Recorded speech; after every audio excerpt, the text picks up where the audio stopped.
Hey guys, welcome back to learn with Rajni. तो friends, कैसे हो आप सब? आई होप आप सब एकदम अच्छे हैं और एग्जाम की प्रिपरेशन जोर शोर से कर रहे हैं। फ्रेंड्स, आपके हाई कोर्ट एलडीसी एग्जाम की वोकेबुलरी में, इंग्लिश वोकेबुलरी में आज 41 वर्ड्स और ऐड करते हैं जो कि एग्जाम के पॉइंट ऑफ व्यू से इम्पोर्टेंट हैं। मैं ग्रामर भी साथ साथ पढ़ा रही हूँ। ग्रामर में हम टेंस कंप्लीट कर चुके हैं। कई स्टूडेंट्स के कंटिन्यूअसली कमेंट्स आते हैं कि मैम हमें वोकेबुलरी की ज़्यादा नीड है। तो देखिए, ग्रामर भी करवाएंगे और वोकेबुलरी भी। तो जिनको वोकेबुलरी की ज़्यादा नीड है वो वोकेबुलरी पढ़ें और जिनको ग्रामर की ज़्यादा नीड है वो ग्रामर पढ़ें।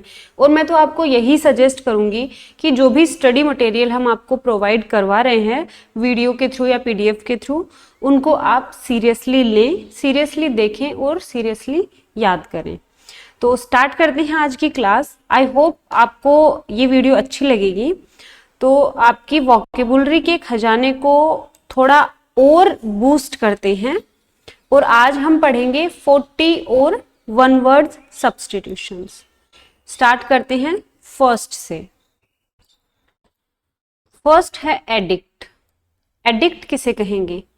एडिक्ट कहेंगे किसी बुरी चीज का आदी हो जाना। अ पर्सन, ठीक है, आदी। अ person who is physically dependent on a substance harmful drugs. किसी सब्सटेंस या कोई हार्मफुल ड्रग्स होते हैं, कोई पदार्थ होता है, उसका आदी हो जाना, जैसे ड्रग्स का आदी हो जाना, नशे शराब का आदी हो जाना, ठीक है, तो उसको कहेंगे एडिक्ट। और इस लत को एडिक्शन, और जो आदमी जिसके लत लग गई है उसको कहेंगे एडिक्ट।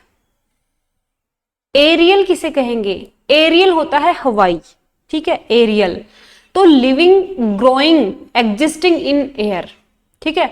आपने सुना होगा कि यार उसका एरियल व्यू बहुत अच्छा आ रहा था। एरियल व्यू मतलब ऊपर से, आसमान से कोई व्यू लिया जाना, जैसे ड्रोन कैमरे से पूरा एरियल व्यू लेना, मतलब हवा में से व्यू लेना, उसको कहेंगे एरियल यानी हवाई। नेक्स्ट है एलिमनी। एलिमनी कहते हैं गुजारा भत्ता को। जब किसी जो दो लोग हैं, हस्बैंड वाइफ, उनके बीच डाइवोर्स हो जाता है तो वाइफ को हस्बैंड से जो गुजारा भत्ता मिलता है उसको हम एलिमनी कहेंगे, गुजारा भत्ता। An allowance made to a wife by her husband when they are legally separated. जब वो दोनों कानूनी तौर से अलग होते हैं, डाइवोर्स लेते हैं, तो जो गुजारा भत्ता दिया जाता है हस्बैंड के द्वारा वाइफ को, उसको कहेंगे एलिमनी। एलिगरी किसे कहेंगे? प्रतीक कथा। A story in which ideas are symbolised as people. एक ऐसी स्टोरी जिसमें आइडियाज को, जिसमें विचारों को किस तरह से सिंबलाइज करते हैं? पीपल की तरह, लोगों की तरह, उसको कहेंगे एलिगरी, प्रतीक कथा। नेक्स्ट है एलिट्रेशन। हिंदी के जिन स्टूडेंट्स ने कभी हिंदी पढ़ी है तो अनुप्रास अलंकार आपने पढ़ा होगा, तो एलिट्रेशन वही चीज है। Commencement of adjacent words with the same letter, repetition of an initial sound in 2 or more words of a line. जो इंग्लिश लिटरेचर के स्टूडेंट्स हैं उनको पता है कि एलिट्रेशन क्या होता है, कि हर बार कोई, मान लो कोई एक सेंटेंस है, उसमें हर वर्ड जो है वो सेम लेटर से स्टार्ट होता है। जैसे एल से शुरू हो रहा है तो सेम लेटर से स्टार्ट होता है, वहां पे एलिट्रेशन। कौन सा फिगर ऑफ स्पीच होता है? एलिट्रेशन, अनुप्रास अलंकार। आगे है एल्टीट्यूड। एल्टीट्यूड होती है ऊंचाई। एल्टीट्यूड किसे कहेंगे? ऊंचाई को। The height above sea level. Altitude होती है ऊंचाई, समुद्र तल से ऊंचाई को कहेंगे एल्टीट्यूड।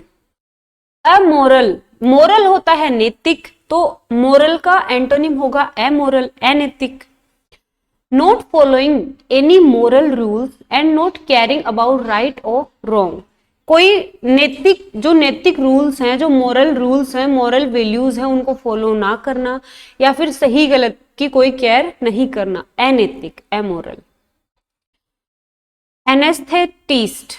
एनेस्थेटिस्ट किसे कहेंगे? देखिए एनेस्थिया, एनेस्थिया क्या होता है?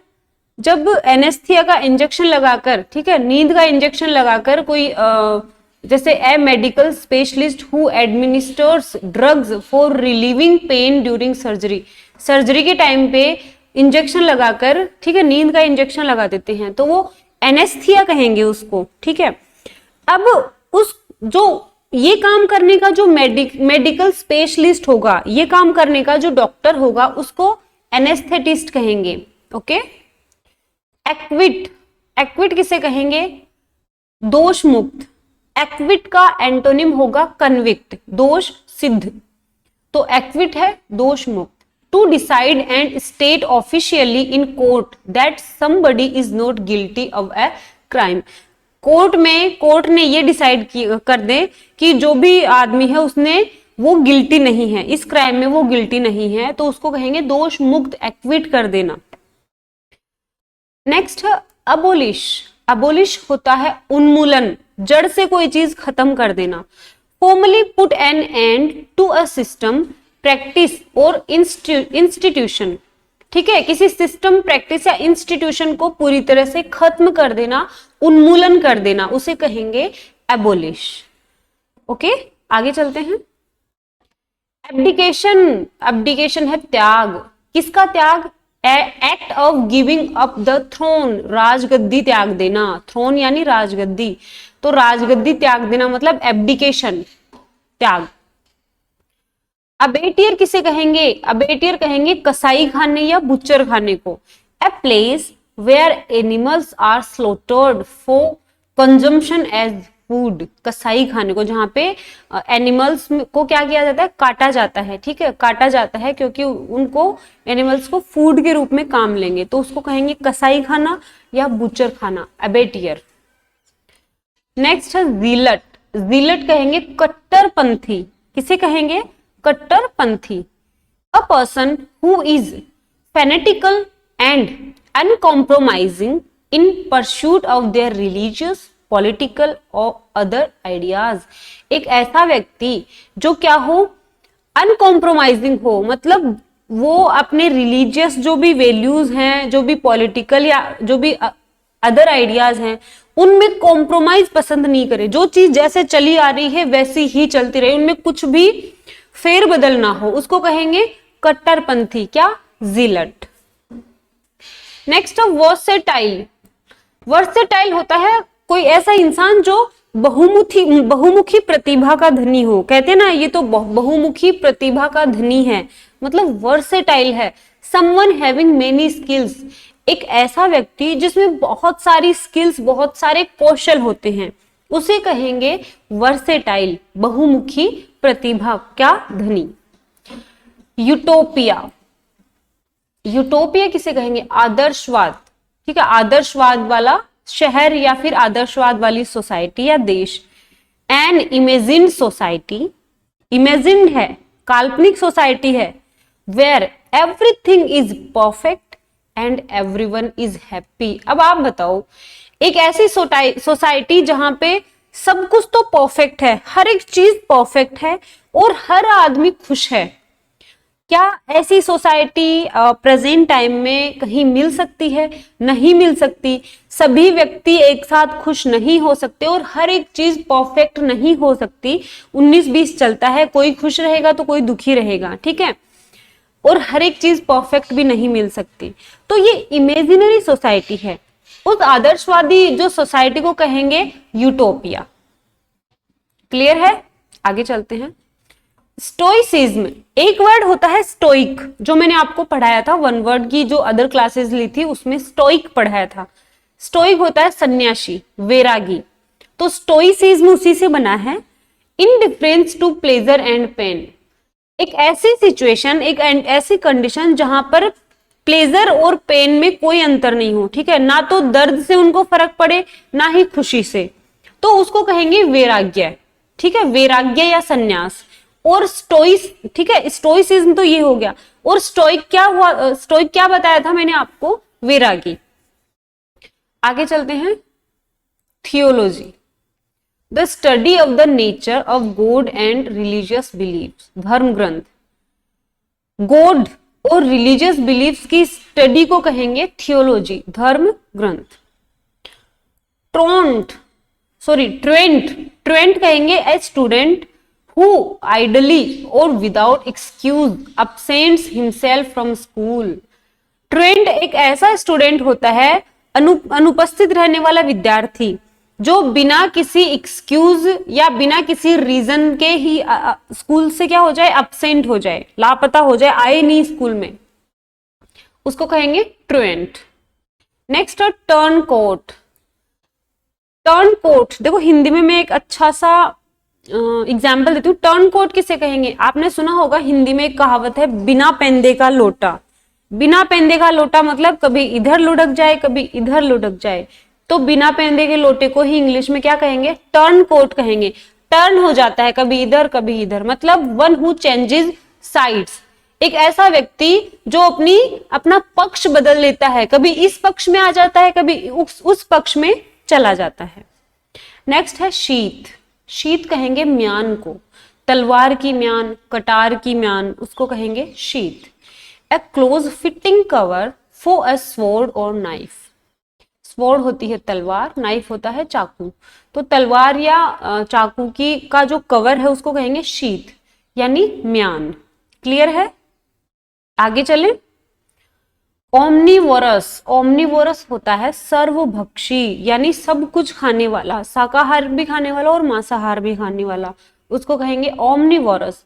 One who eats both vegetables and meat. एक ऐसा व्यक्ति जो वेजिटेबल्स भी खाता हो और मीट भी खाता हो, मांस भी खाता हो, उसको कहेंगे सर्वभक्षी यानी ओमनीवोरस। पेंथेइज्म। पेंथेइज्म किसे कहेंगे? The believe that God is in everything including nature. सर्व विद्यमान, एक ऐसा बिलीव, ठीक है, ऐसा बिलीव कि भगवान हर जगह और हर एक चीज में विद्यमान हो, सर्वव्यापी, ठीक है, पेंथेइज्म। पेट्रीमोनी क्या होता है? पेट्रीमोनी मीन्स विरासत, जो पिता से मिली हो, पिता से कोई चीज हमें मिली हो। एलिमनी मिलती है हस्बैंड से वाइफ को जब वो सेपरेट होते हैं। पेट्रीमनी मिलती है पिता से पुत्र को या पुत्र को या पुत्री को। Property that is given to somebody when his father dies. जब किसी के पिता मर जाते हैं तो जो प्रॉपर्टी है वो उनके बच्चों को मिलती है, उसको कहेंगे पेट्रीमनी यानी विरासत। आगे है पैट्रियोट। पैट्रियोट होता है one who loves his country, राष्ट्रभक्त, देशभक्त, उसको कहेंगे पैट्रियोट। एक ऐसा व्यक्ति जो अपनी कंट्री से प्यार करे, राष्ट्रभक्त, पैट्रियोट। पीडेंट किसे कहेंगे? अ person who is excessively concerned with minor details and rules और विद डिस्प्लेइंग एकेडमिक लर्निंग। एक ऐसा व्यक्ति जो माइनर चीजों, बहुत बाल की खाल निकालने वाला हो, मतलब माइनर चीजों पे भी उसकी कंसर्न हो, छोटी छोटी चीजों के बारे में जो सोचता हो, मतलब पीडेंट। पीडेंट। नेक्स्ट पेडेस्ट्रेन। पेडेस्ट्रेन होता है पैदल चलने का रास्ता, पैदल चलने वाला। A person who walks on foot and not travelling in a vehicle. एक ऐसा व्यक्ति जो पैरों से चल रहा हो, पैदल चल रहा हो, किसी व्हीकल से ट्रेवल नहीं कर रहा हो, उसको कहेंगे पेडेस्ट्रियन। सेरिकल्चर। सेरिकल्चर किसे कहेंगे? रेयरिंग ऑफ सिल्क वॉर्म, ठीक है, कीट पालन। कीट पालन को कहेंगे सेरिकल्चर। वॉर्म कीड़ा होता है। स्केप गोट। स्केप गोट होता है बलि का बकरा। क्या होता है? बलि का बकरा, scapegoat. A person who is blamed for the wrongdoings of others. एक ऐसा व्यक्ति दूसरों की गलतियों को जिसके सर मंड दिया जाता है, मतलब बलि का बकरा, स्केप गॉट। सैंक्चुअरी। सैंक्चुअरी होता है अभयारण्य। A protected place for birds and animals. Birds और एनिमल्स के लिए जो प्रोटेक्टेड प्लेस होता है उसको कहेंगे सैंक्चुअरी यानी अभयारण्य। रिपेट्रिएशन। रिपेट्रिएशन किसे कहेंगे? The return of someone to his own country, ठीक है, देश आगमन, स्वदेश आगमन, किसी व्यक्ति का अपनी खुद की कंट्री में आगमन, उसको कहेंगे रिपेट्रिएशन। नेक्स्ट है रेड टेपिज्म, लाल फीताशाही, a process involving too much official formality, एक ऐसी प्रोसेस जहां पे बहुत ज्यादा ऑफिशियल फॉर्मेलिटी होती हो, यानी लाल फीताशाही। रिक्लूज क्या होता है? A person who withdraws from the world to live in seclusion and often in solitude. Solitude होता है एकांत। एक ऐसा व्यक्ति जो एकांत में रहना पसंद करे और जो सांसारिक जो जीवन है उससे निकल जाए, उसको कहेंगे रिक्लूज, सन्यासी, वैरागी। सूडोनिम किसे कहेंगे? उपनाम। सूडोनिम होता है उपनाम। A fictitious name specially one assumed by an author, एक ऑथर, एक लेखक के द्वारा कोई नाम अज्यूम करना, ठीक है, उस नाम से, उसका एक्चुअल नाम तो कोई और हो लेकिन प्रॉपर उस नाम से वो अपनी क्या पोइट्री या जो भी उसके वर्क्स हैं वो लिखे, उसको कहेंगे सूडोनिम, उपनाम। आगे है psephology, the study of how people vote in elections. तो जो इलेक्शन में किस तरह से लोग वोट देते हैं उसकी स्टडी को, ठीक है, उसकी स्टडी को कहेंगे सेफोलॉजी, और उसकी स्टडी करने वाले को कहेंगे सेफोलॉजिस्ट, ठीक है। प्रीडेटर किसे कहेंगे? An animal that lives by killing and eating other animals, एक ऐसा एनिमल जो दूसरे एनिमल्स को मारकर उनको खाता हो, उसको कहेंगे प्रीडेटर। परसिवरेंस कहेंगे constant effort to achieve something, दृढ़ता, किसी चीज को पाने के लिए कंटिन्यू, कांस्टेंट होता है कंटिन्यू, लगातार, कांस्टेंट एफर्ट, उसको कहेंगे दृढ़ता, परसिवरेंस। फिलिस्तीन, अशिक्षित, फिलिस्तीन किसे कहेंगे? अशिक्षित। One who does not care for literature और आर्ट, एक ऐसा व्यक्ति जो लिटरेचर या आर्ट की केयर नहीं करे, परवाह नहीं करे, नॉलेज ना हो, उसको कहेंगे अशिक्षित। प्लेगियरिज्म किसे कहेंगे? साहित्यिक चोरी, स्टीलिंग ऑफ आइडियाज और राइटिंग्स ऑफ समवन एल्स, किसी दूसरे के आइडियाज या दूसरे की राइटिंग्स को स्टील होता है चोरी करना, तो चुरा लेना, उसको कहेंगे प्लेगियरिज्म कहेंगे, साहित्यिक चोरी। और उस साहित्यिक चोरी को करने वाला, उसको कहेंगे plagiarist. One who copies from other writers, दूसरे राइटर्स की कॉपी कर लेना, दूसरे राइटर्स की लाइनें चुरा लेना, उसको कहेंगे प्लेगियरिस्ट। और इस प्रोसेस को चुराना, उसको कहेंगे प्लेगियरिज्म। ओके, नेक्स्ट है वॉली होता है ए ग्रुप ऑफ एरोज, बाणों का एक साथ बहुत सारी बाण आती हो, ग्रुप, उनको कहेंगे वॉली। तो ये मैंने आज 41 वर्ड्स आपको पढ़ाए हैं, समझाए हैं, बताए हैं। आई होप आपको ये समझ में आ गए होंगे। मेरी पूरी कोशिश रहती है हर एक चीज, हर एक वर्ड को इजी बनाने की, ताकि वो आपके लिए इजी हो जाए समझने में। तो अपनी वोकेबुलरी को खजाने को थोड़ा सा और बूस्ट कर लेना, और ये जो 41 वर्ड्स हैं उनको उसमें ऐड कर लेना। हमारी वोकेबुलरी और ग्रामर की क्लासेस चलती रहेंगी, कंटिन्यू रहेंगी, हर दिन रहेंगी। कई स्टूडेंट्स पूछते हैं कि मैम एग्जाम से पहले सिलेबस करवा दोगे क्या? एग्जाम से काफी पहले सिलेबस अपना कंप्लीट हो जाएगा, एक टॉपिक भी नहीं रहेगा और रिवीजन भी हो जाएगा। बहुत ही अच्छे अच्छे क्वेश्चंस मैं आप लोगों को करवाऊंगी। तो आई होप आपको आज की वीडियो अच्छी लगी होगी। फ्रेंड्स, अगर वीडियो अच्छी लगी है तो प्लीज इसको लाइक करें, ज्यादा से ज्यादा शेयर करें, और अगर आप लर्न विद रजनी पर नए हैं तो प्लीज चैनल को सब्सक्राइब जरूर कर दें। मिलते हैं नेक्स्ट क्लास में, तब तक के लिए बाय बाय।